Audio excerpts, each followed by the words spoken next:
Hi, my name is Josiah. In today's video, I want to talk about mental health. Now, mental health is something that a lot of people, specifically teenagers in our age, in our day, struggle with, and it doesn't take much scrolling on social media to reveal this. But mental health is a very, very serious and important thing. It affects how we live in our day-to-day lives. It affects our motivation. It affects what we're willing to do for ourselves and for other people, and it's overall something that should be prioritized in life. Without mental health, you really can't get anywhere. So it is a very big deal that many today struggle with mental health. This video will offer 3 practical habits that can improve your mental health. It doesn't offer a complete solution to mental health because mental health is a very complex thing to discuss and deal with, but it does offer 3 practical things that can boost your mental health and that will boost your mental health and overall make you a happier person. The first thing I want to talk about is gratitude. Now, what is gratitude? Gratitude is when we recognize the things in our life and express appreciation and positive emotion as a result of them. So, for example, if you receive a gift, you feel grateful for that gift because you've received something good and new. We all have things ultimately to be grateful for in our lives, even if we live lives with significant suffering and where we're going through a lot. We still have a lot of things to be grateful for, such as our family, our home, our very existence, our ability to love other people, our ability to have relationships with other people. Those are just some things that everyone really can be grateful for. Now, why should we practice gratitude though? What would be the practical benefits of practicing gratitude? Well, practicing gratitude can significantly reduce depressive feelings, and it can increase our happiness. So we'll be less depressed and our happiness will increase. And it can also even improve our physical health. And there are studies even showing that the effects of a good gratitude practice can actually extend up to 6 months from our gratitude practice. So obviously gratitude has a very big impact on people. Now, what can we do to practice gratitude? Well, there's a couple habits that we can implement. We can implement gratitude journaling, which is when we essentially take a notebook or a piece of paper and we write down something that we're grateful for and really meditate on it. Really, write down the thing. Then there's also gratitude meditation, which gratitude meditation involves simply closing your eyes and thinking about and pondering on something that you're grateful for.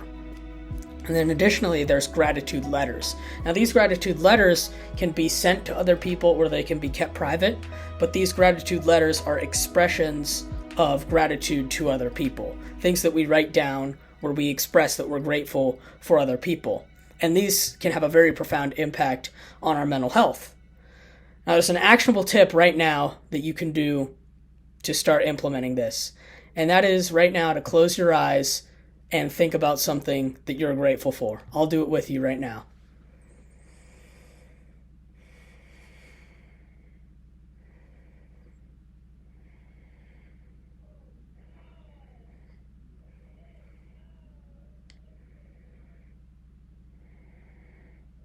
All right. It only takes about 10 seconds to really do a gratitude meditation, but there you have it. Gratitude is something that we should all implement in our lives because it's very important to our mental health and it can really help us. Now, the next habit I want to talk about is deep journaling. Deep journaling is when you write down important information regarding your life, specifically, in many cases, problems that you face in your life, on a piece of paper, preferably your thoughts and feelings about those problems. Now, journaling can help you really understand you and your problems better. I used to journal only occasionally.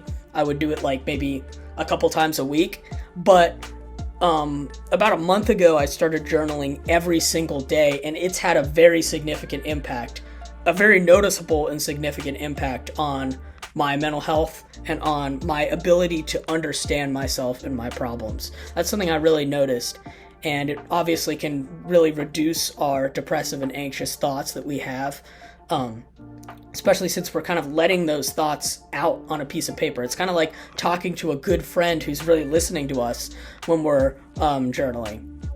Now, how do we journal? Well, you can journal on your phone, but I would prefer journaling on a piece of paper with a pen or pencil. And the reason why I would prefer journaling on a piece of paper is because overall you're immersed in the experience. You really only know this whenever you start doing it, but you are really immersed in the experience of journaling. And also, when you journal on a piece of paper, it takes a while, but while it takes a while and you're pondering on the issues that you're writing about, you really can better understand them and can perhaps come to a solution to them while you're writing them down. And it's a greater experience. And when you're journaling, you don't necessarily have to find the problem and fix it. You just have to understand what the problem is and really understand how you're feeling about the problem. This will really help you to gain a better understanding of yourself and of what you're going through. There's another actionable tip that you can do after you finish this video or sometime later today. Journal about something that you're facing in your life. Even if it's just 5 sentences, journal about it. Write down exactly what you think and what you feel about it. And I promise it will have a very profound impact on how you view that thing and how you go about your life. Now, the third and final thing that I want to talk about is exercise. Now, exercise is usually known for its physical benefits, but it can really help our mental health. And the way that it helps our mental health is, put simply, when you're exercising and you're really going hard on it, you can accomplish meaningful goals and improve your health and your physique. And this will all come with a crazy sense of self-pride and of actually healthy self-pride and self-esteem and self-respect, and which will really improve your mental health. If you're viewing yourself as a very outstanding person, of course, in a healthy way, you'll of course have better mental health, and you'll be an overall happier and more fulfilled and better person. Exercise can involve really a variety of activities like running, weightlifting is very common, biking, agility activities, even something like tennis, something random, some random sport. As long as it's something that you're training hard for and you're really pushing yourself for, it will significantly increase your mental health. It will significantly make you a happier person. Now, how do you start exercising? Well, I want to make a video about how to start exercising and how to really get in the gym, if you know what I mean.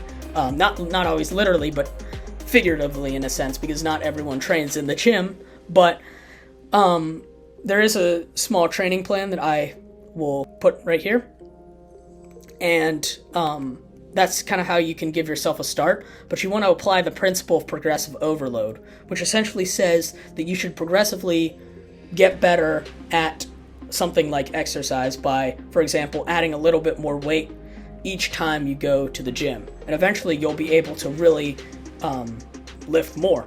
And that applies in many other aspects of life, but with exercise it's very significant. You should do little by little, you should go work your way up. Now, there's an actionable tip though that you can do right now, and that is 10 push-ups. I'll do them with you right now. Yep, I'm saying get on the floor right now and do 10 push-ups. I don't care where you're at. I will do them with you. 1, 2, 3, 4, 5, 6, 7, 8, 9, 10. Woo! So yeah, and so in conclusion, we have gratitude, we have deep journaling, we have exercise, and these 3 things can really help our mental health, our self-esteem, and can make us happier. They will not exactly solve depression and solve every single issue that we're going through, but they can significantly help us. And applying other things in addition to those things can really help us even more, as well as cutting out bad habits like social media addiction. Continue really to be consistent with these habits. You're going to struggle at first, but if you're continuously trying to get better and you're consistently trying to improve yourself on these habits, you will have a lot of fun, and it will be a great ride for your mental health. That's all I have to say. Love you. Goodbye.